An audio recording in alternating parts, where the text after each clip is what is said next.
Supreme Lord, eternal truth, let us obey thee alone and live according to truth. Om Sri Aurobindo Mira is my refuge. Om Anandamayi Chaitanyamayi Satyamayi Parame.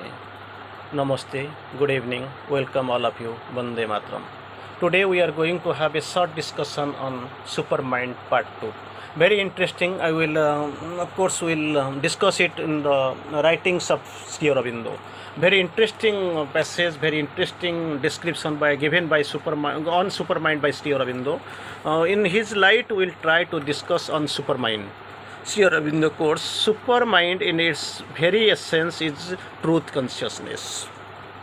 Supermind in its very essence is truth consciousness, a consciousness always free from the ignorance. There is no place for ignorance in that supramental consciousness, which is the foundation of our present natural and or evolutionary existence. This is the supermind is the very basis, very foundation of our present natural and or evolutionary existence, and from which nature in us is trying to arrive at self-knowledge and world knowledge and a right consciousness. This is the beginning, and nature is trying to arrive at the self-knowledge, world knowledge and a right consciousness and the right use of our existence in the universe here in the course.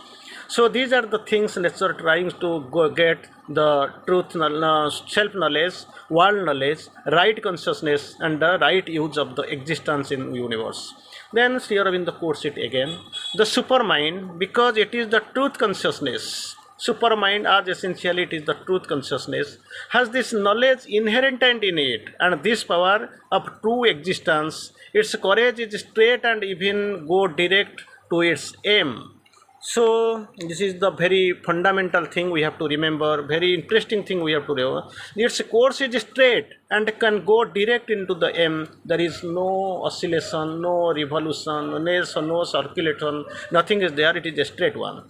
Its field is wide, not a very short period. Its field is wide, vast, and can ever even be made illimitable. It is infinite, illimitable, of course. It is very vast, too vast. The spread, the area, the coverage is very vast. This is because its very nature is knowledge. The very nature of supermind is here in the course. It is knowledge. Then which type of knowledge? It is not to acquire knowledge, but to possess it in their own right. The knowledge we possess, we go to college, school, we get our education and we get knowledge. Here in the course, it is not something like this, not to acquire knowledge, but possesses in it its own right. Its steps are not from a science or ignorance into some imperfect light. Just imagine little bit off from nescience or ignorance up to a imperfect light, but from truth to greater truth. What is its scope of area? How it is moving on from not from ignorance and nescience to some imperfect light, but what is this scope is really from truth to greater truth. From right perception to deeper perception, from intuition to intuition, from illumination to utter and boundless luminousness, from growing widenesses to the utter vast and to the very infinitudes. Nothing is limited. Jo bhai bhumam tat sukham nalpe sukham asti. What the soul has the vision, only vastness, only greatness, only illumination, only infinity. So these things are there. So I will quote it again. Not from the nescience or ignorance into some imperfect light, but from truth to greater truth, number one. Number two, from right perception to deeper perception. Number three, from intuition to intuition. Number four, from illumination to utter and boundless luminousness. Then next one is from growing wideness to the utter vast and the very infinitude. On this summit, it possesses the divine omniscience and omnipotence. Already we know divine omniscience and omnipotence. On the top, on the summit, it possesses. And both two things, one is omniscience and second one is omnipotence. But even in an evolutionary movement of its own graded self-manifestation by which it would eventually reveal its own highest heights, it must be the great nature essentially free from ignorance and error. There is no place of her ignorance, nescience, obscurity, error. There is no place. It is totally devoid of. Totally, it has got rid of. There is no place. There is no chance. It starts from truth and light and moves to always to the truth and higher truth and higher light. It starts from light and truth and light and moves always in truth and light, and as its knowledge is always true, so the true knowledge of the supermind is always true. So true is the will. As the knowledge is true, the will is also true. It does not fumble in the handling of the things or stumble in the passage. Naturally, there is total continuity, total fullness is there. No stumbling, no stuttering, no crossing. Nothing is there. Nothing. It is entire. No, nothing partial or few is there. So here in the quotes it again. In the supermind, feeling and emotion don't depart from their truth. Feeling and emotion that is there in our level don't depart from their truth, but and make no slips or mistakes. Nothing, no error is not found in that supermind, and don't swear from the right and the real. Never it swears, and cannot misuse beauty and delight or twist away from a divine rectitude. So the thing is that it is only truth without error. Truth, light, luminosity. It is there entirely, wholeheartedly. Then Sri Aurobindo also again quotes, in the supermind, sense can't be misled or deviated. We have got our sense, we know. It can't be misled or deviated into the grossness from which are here in the natural imperfections and the cause of reproach, distrust, misuse by the ignorance. It is ignorance. So when it is ignorance, there is just cause of distrust, reproach, or misuse by the ignorance. But there it is not there, because everything is luminous, no ignorance, no obscurity, nothing is there. Then Sri Aurobindo, each an incomplete statement made by the supermind, even an incomplete statement made by supermind is a truth leading to a further truth. Even, Sri Aurobindo quotes, even though uses the word, even in an incomplete statement made by the supermind is a truth leading for a further truth. Its incomplete action to step is a step towards completeness. As incomplete action, it is a step towards completeness. It is moving forward. It is approaching its completeness, fullness. All the life and action and leading of the supermind is guarded in its very nature from the falsehood and uncertainties that are our lot. Our lots, quotes it very interestingly, falsehoods and uncertainties that are our lot. And it is this the very concept of supermind, it is actually debating, that it is not present. So uncertainties and falsehood, they don't have the place there. That are our lot. It moves safely towards its perfection. These falsehood, these uncertainties which are our lot, it moves towards the perfection. Once the truth consciousness is established, here in the course, once this truth consciousness, already we have seen, this is the truth consciousness in its very essence. Supermind is truth consciousness, a consciousness that is always free from the ignorance and the fountain. Already we have seen. So once this truth consciousness is established here on this own sure foundation, on its own sure foundation, the evolution of the divine life would be a progress in felicity, a march through light to Ananda. So once this is established, this truth consciousness is once established, the supermind has come manifested here upon this globe. One sure foundation, one sure foundation, the evolution of the divine life. Naturally, the divine life for which this life is evolving, it is going. The evolution of the divine life would be a progress in felicity, a march towards light to Ananda. This is the thing Sri Aurobindo has described. So, couple of messages we will listen here. Sri Aurobindo speaks of supermind carries with its own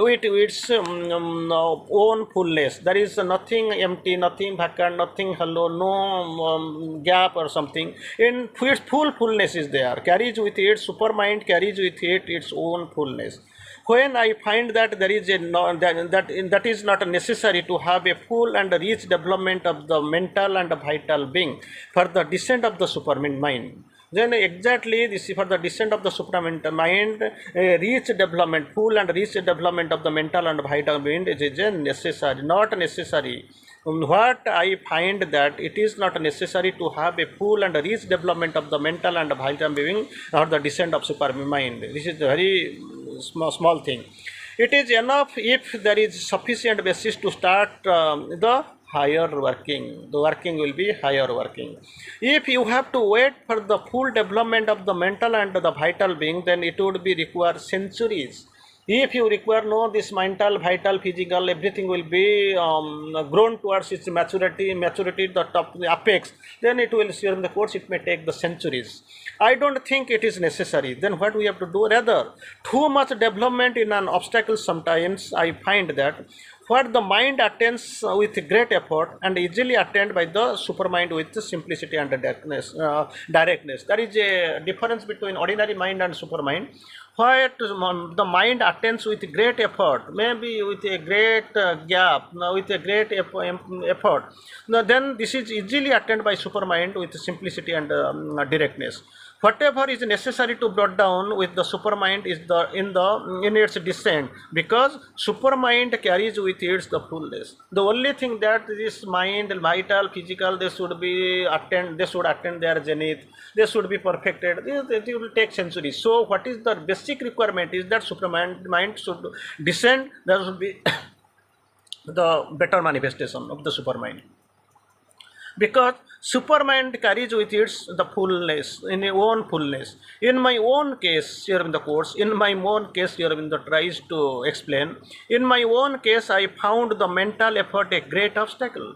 When he was trying the process of transformation and all, he failed. Here in the course that in my case, I found the mental effort a great obstacle. But I had to do it in order to get the necessary knowledge. Mind is like an infinite snake coiling round and round. Very beautiful definition. He has been quoted by Aurobindo. That mind is like an infinite snake coiling round and round, and this rounding will never never be over, because this is the only infinity. We don't know where the bound, where the limitation is not there, so it will be only round and round. Then sir, in the course, of course, mother course here that it is certain group laws, it is applicable. So this is to say mother course, however great, however conscious, however powerful he may be, one avatar can by himself realize the supramental life on earth. It is not possible, because it is a group law. Even if the avatar is coming, he may not be able to manifest, to realize the supramental life on earth. It is either a group in time, existing over a period time. Number one, a group over a time, group in time, or existing over a period of time, or a group spread out in space. Three are things, or perhaps both, that are the indispensable for the realization. I am convinced of it. So it is a group law. The group has to come out and the group has to fulfill, and by the group only this realization, this supramental life is possible. So couple of messages we'll see. All our life, all our work must be a constant aspiration towards the supramental perfection. For that, what we have to do? It was the very beautiful message as messaged by the mother. All our life, all our work must be a constant aspiration towards the supramental perfection. Constant aspiration towards the supramental perfection. Then second mother course here, the mind must be silent to allow the supramental consciousness to take its place. Mind must be silent. Not that initially 5 minutes, 10 minutes, it will be a constant process. Cleanliness is the first indispensable step towards supramental realization. Then here in the course again, we have already seen, mother has quoted, the Lord Shiva is awaiting and other beings are awaiting for this descent into this supramental world. When this supramental life is ready, this world is ready, then only they will come down. So many beings are keeping awaiting. And we have also heard of the Lord Krishna, the child of Mother Krishna. Mother is the mother of Krishna, of course. He was come on the past supramental event. He was sitting on the mother's lap and distributing the message. Mother, of course, it is very amazing. Then we have already discussed, the greatest victories are least noisy. The manifestation of a new world is not proclaimed by the beat of drums. So we have to expect and experience. Thank you.